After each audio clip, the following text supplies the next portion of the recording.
bonjour à tous, mon nom est Max, bienvenue sur la chaîne Décentralisée. Aujourd'hui, gros vidéo, je voulais faire un suivi du vidéo que j'ai fait l'autre jour, que j'ai posté sur la chaîne sur CRO et mon avis sur la montée parabolique et puis si c'était un bon temps pour acheter. Je vous rappelle tout de suite que rien sur la chaîne Décentralisée ne sont des conseils financiers.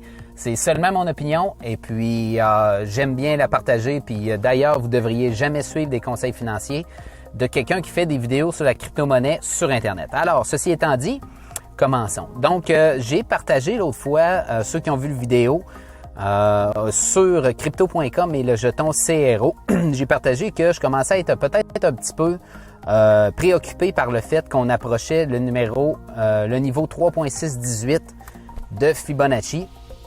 En commençant en imprimant à présenter des signes de faiblesse des acheteurs, étant donné qu'il y avait une divergence baissière entre le prix et puis le momentum des acheteurs. Une divergence baissière, c'est quoi? C'est finalement quand le prix continue à monter, mais que les acheteurs commencent à avoir de moins en moins de force.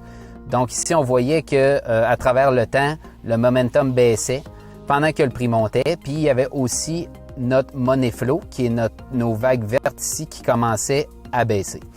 Donc, ça commençait à indiquer ça que les acheteurs, il y en avait qui rentraient et puis que malheureusement, ils perdaient de la force et puis que potentiellement, le prix allait retracer. Puis comme on était en découverte de prix, la découverte de prix, on n'a pas de niveau précédent sur lesquels se fier. Donc, un bon indicateur pour trouver des niveaux, c'est l'extension de Fibonacci.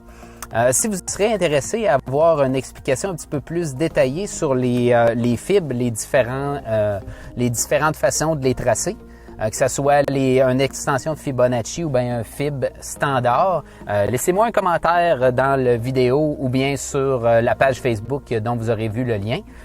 Puis s'il y a assez de gens qui seraient intéressés à voir cette vidéo-là, ça va me faire plaisir d'en faire un dans le passé. Donc, qu'est-ce qui vient d'arriver? On a confirmé une divergence baissière sur le daily, qui est juste ici. Donc, si on regarde, on avait eu vraiment, puis c'est une divergence baissière qui est très marquée. Le prix qui est allé vraiment plus haut pendant que le momentum lui baissait. Donc, après ça, là, on commence à avoir une correction. Jusqu'à où la correction va aller, je peux pas le savoir. Par contre, je peux vous donner peut-être certaines idées selon ce que je pense. Mais je pense qu'il risque d'en avoir quand même une assez importante selon moi. Premier niveau à regarder, si on garde juste l'extension de fib, ça serait le niveau précédent qui est au 2.618. Ça serait un premier level qui serait à regarder. Évidemment, maintenant on est en train de retracer, on va commencer à pouvoir avoir du data sur des levels précédents si on continue à descendre sur lesquels qu'on peut se fier. D'autres indicateurs qu'on pourrait regarder aussi, j'ai sorti certaines petites choses ici.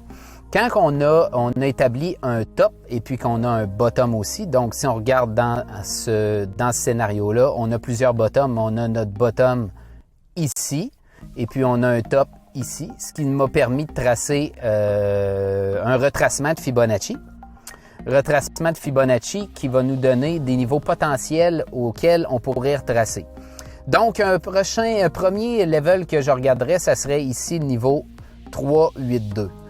Donc, si vous pensiez peut-être vouloir investir dans CRO, qui peut être une bonne idée, ça sera à vous de juger avec vos propres recherches, ça serait peut-être un niveau que je regarderais pour pouvoir prendre une position. Donc, si, exemple, on va sur un plus petit time frame, prenons 4 heures, disons qu'on continue à descendre un petit peu, étant donné qu'il y a un petit peu de support dans la région qui est juste ici, on pourrait s'attendre peut-être à une petite réaction. Donc, si on descend un petit peu, on retrace, on descend, on arrive où le level 382. Et puis que Market Cipher me donnerait ici une petite descente comme ça, une petite poussée par en bas. On remonte et puis une divergence haussière où le prix ferait un bas plus bas, mais que le momentum commencerait à aller par en haut. Ça pourrait nous indiquer qu'on pourrait avoir un beau bounce ici, puis une belle peut-être opportunité de rentrer dans le marché pour crypto.com. Si on n'a pas cette confirmation-là sur notre level. Donc, ce qui est important de savoir dans le cas, puis ça, c'est ma stratégie. Encore là, si vous aimeriez plus de vidéos là-dessus, ça va me faire plaisir de vous en faire.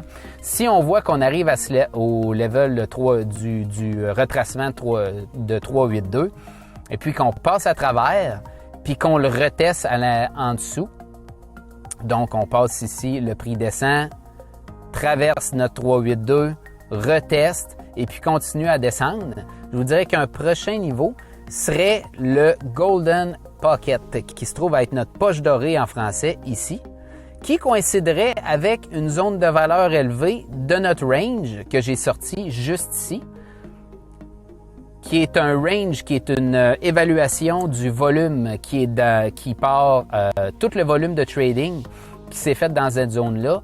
En l'analysant, on peut voir que la section haute de où il y a eu le plus de volume se trouve à être juste ici. Donc je l'ai identifié sur la charte et puis ça donne quand même pas mal de synergie avec notre 618. On a ici aussi dans cette région-là, en anglais c'est un Support and Resistance Flip, une place où on a eu une résistance, on a été rejeté et puis qu'on a réussi à passer à travers et qu'on a confirmé en support avant de monter de manière parabolique. Donc, c'est notre zone de valeur élevée.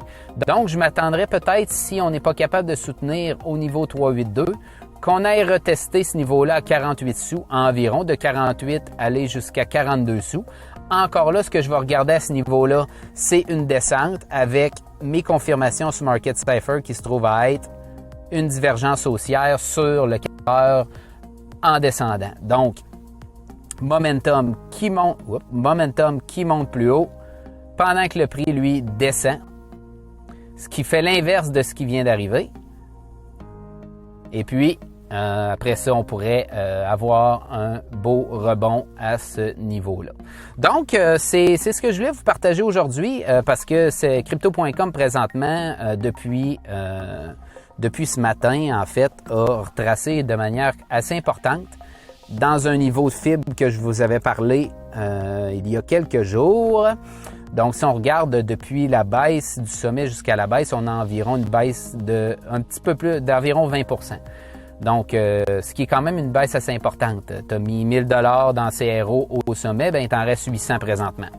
Alors, puis c'est pas nécessairement terminé. On voit que c'est très abrupt comme pente. Puis si on regarde sur le weekly, on a une chandelle qui d'habitude n'est pas vraiment très encourageante, qu'on appelle une shooting star. Donc, on a eu beaucoup d'achats, puis ça a été ramené par les vendeurs. Les vendeurs sont qui? Les vendeurs sont les gens qui ont acheté ici, les gens qui ont acheté ici, les gens qui ont acheté ici. Bien, présentement, ils vendent ici aux nouveaux arrivants. Donc, c'est tout pour cette vidéo-là. J'espère que vous avez apprécié. Si vous avez apprécié, ben n'hésitez pas à vous abonner, à mettre un pouce vert. Je fais des analyses journalières sur différentes crypto-monnaies. Pour l'instant, plus le Bitcoin, parce que selon moi, le Bitcoin, c'est comme la musique de la chaise musicale. Si elle arrête, c'est tout le reste qui arrête avec. Puis si elle continue de jouer, ben c'est tout le monde qui s'amuse. Donc sur ce, je vous souhaite une bonne journée et on se revoit demain.